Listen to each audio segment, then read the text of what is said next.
असम में किसी समय में एक राजा रहा करता था। उसकी एक राजकुमारी थी जो अत्यंत सुंदर थी और राजा अपनी पुत्री से अत्यधिक प्रेम करता था। उसने अपने सेवकों को आदेश दे रखा था कि राजकुमारी को प्रतिदिन फूलों से तौला जाए। इस काम के लिए मालिन फूल लाया करती थी। वो महल के बाग से रोज तरह तरह के फूल चुन चुन कर लाया करती थी। मालिन इस बात से बहुत खुश थी कि उसे राजकुमारी के लिए फूल लाने का मौका मिल रहा है। राजमहल के बगीचे में एक सुंदर तालाब था। तालाब में रंग बिरंगी मछलियां थी।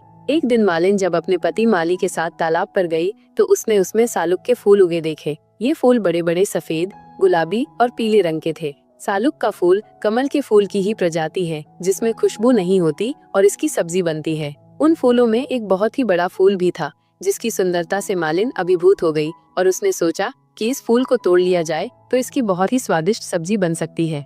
उसने उस फूल को तोड़ लिया।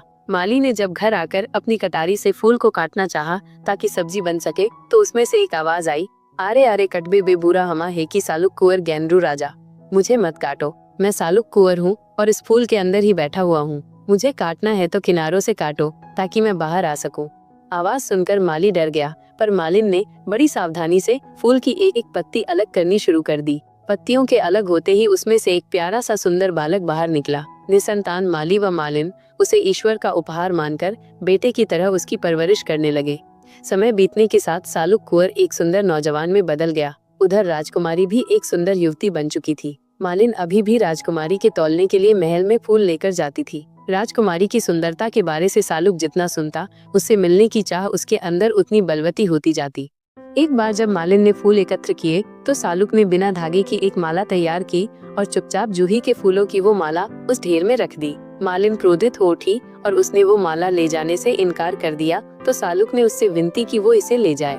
राजकुमारी ने जब वो माला देखी तो पूछा कि ये कहाँ से आई है। मालिन को तो पता था कि उसके बेटे ने इसे रखा है, लेकिन राजकुमारी के पूछने पर वो डरकर राजकुमारी से माफी मांगने लगी।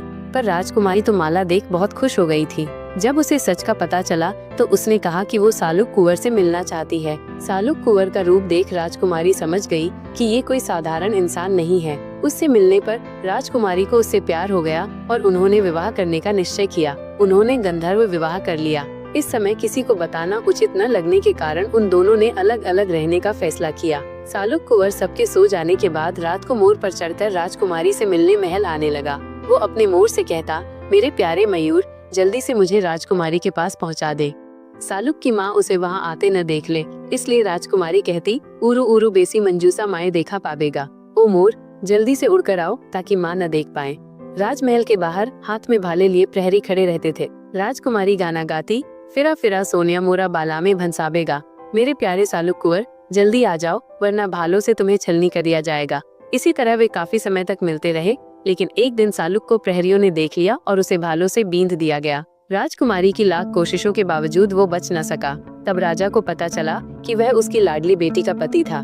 राजकुमारी के दुख से व्यथित राजा ने सालुक की अंत्येष्टि का प्रबंध किया। लोग उसकी मृतदेह को लेकर शमशान की ओर जाने लगे। तभी वहाँ एक तोता उड़ता हुआ आया और उसने उसकी मृतदेह पर भी अमृत जल छिड़क दिया। अमृत जल के छींटे पड़ते ही सालुक जीवित हो उठा। राजा और राजकुमारी ही नहीं, बाकी लोगों की भी खुशी का ठिकाना न रहा। राजा ने राजकुमारी का विवाह सालुक के साथ करने का अपना निर्णय जब मालिन को सुनाया तो वो फूली न समाई। परंपरा अनुसार उन्होंने चढ़ावे के लिए मछली, मिठाइयाँ, दही और पान सुपारी ली। विवाह के दिन पुरोहित ने सालुक कुंवर और राजकुमारी के सिर पर आम के पत्ते से जल छिड़का। उनके माथे पर काला लेप लगाया गया। वर के शरीर पर चंदन का लेप किया गया और फिर उसे अंगूठी, कपड़े और दही उपहार स्वरूप दिए गए।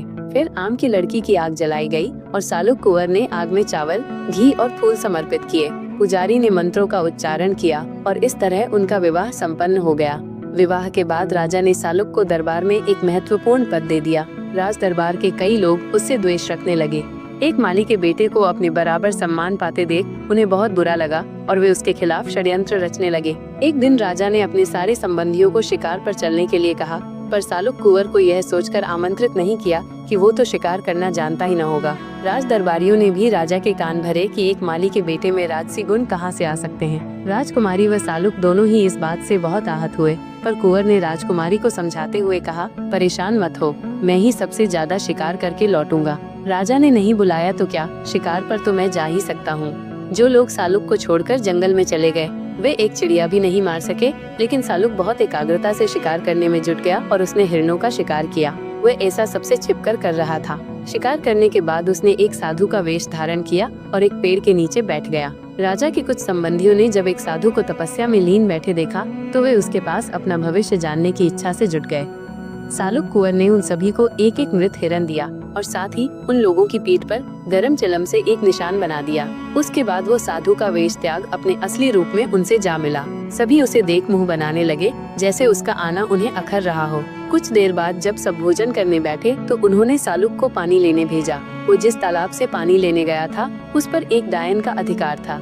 डायन ने उसे पकड़ लिया और ये जानने के बाद कि वो राजा का दामाद है, उससे बोली कि राजा, अगर मुझे 10,000 मुद्राएं देगा तो ही तुम्हें छोड़ूंगी। राजा तक जब ये खबर पहुंची तो उसने मना कर दिया, क्योंकि वो उसे पसंद नहीं करता था और चाहता था कि राजकुमारी की शादी किसी राजकुमार से हो जाए। सबको वापस महल में आया देख राजकुमारी ने सालुक कुंवर के बारे में पूछा। सुना सुना बाबा, मोरा सालुक कुंवर गैनरू राजा रही किता दुर्गा। हे पिता, मेरा सालुक कुंवर कितना दूर है? तो राजा ने कहा, सुना सुना बेटी, मोरा सालुक कुंवर गैनरू राजा जुआ खेले पाशा खेले अरे बहुत दूरगा।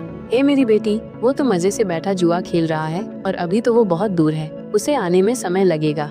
राजा की बात सुन राजकुमारी को विश्वास नहीं हुआ, क्योंकि वो अपने पति को अच्छे से जानती थी। उसने अपने 2 पालतू कुत्तों छनौरा और भनौरा को सालुक की खबर लेने भेजा। सालुक की गंध से कुत्तों को उसके बारे में पता चल गया और तब उन्होंने उसे डायन की कैद से छुड़ाने के लिए एक धोबी से मदद मांगी। धोबी ने एक बांसुरी खरीदी और उसे बजाते बजाते तालाब के आसपास घूमने लगा। बांसुरी की आवाज सुनकर डायन के बच्चे तालाब से बाहर निकल आए। धोबी बांसुरी बजाता गया और बच्चे उसके पीछे पीछे चलते जंगल तक आ गए। डायन उनके पीछे पीछे गई पर वापस लौटने की राह नहीं ढूंढ सकी और सालुक कुंवर मौका मिलते ही कुत्तों के साथ वापस महल में पहुंच गया। राजकुमारी उसे देख बहुत खुश हो गई। सालुक ने सबको सच्चाई बताई। तब राजा को एहसास हुआ कि सालुक वास्तव में बहुत ही योग्य इंसान है। अपनी बात को सिद्ध करने के लिए उसने राजा को लोगों की पीठ पर पड़े निशानों को भी दिखाया और सब जान गए कि सारे शिकार उसने ही किए थे। राजा को अपनी भूल का एहसास हुआ और उसने उससे माफी मांगते हुए उसे अपना उत्तराधिकारी घोषित कर दिया। तो कैसी लगी आपको ये कहानी? आशा करता हूँ कि आपको ये कहानी पसंद आई है, और अगर आई है तो इस वीडियो को लाइक करो और चैनल को सब्सक्राइब भी, ताकि आगे आने वाली और अच्छी रोचक कहानियाँ आपसे छूट ना पाए। मैं मिलता हूँ आपसे किसी और रोचक कहानी में, तब तक के लिए।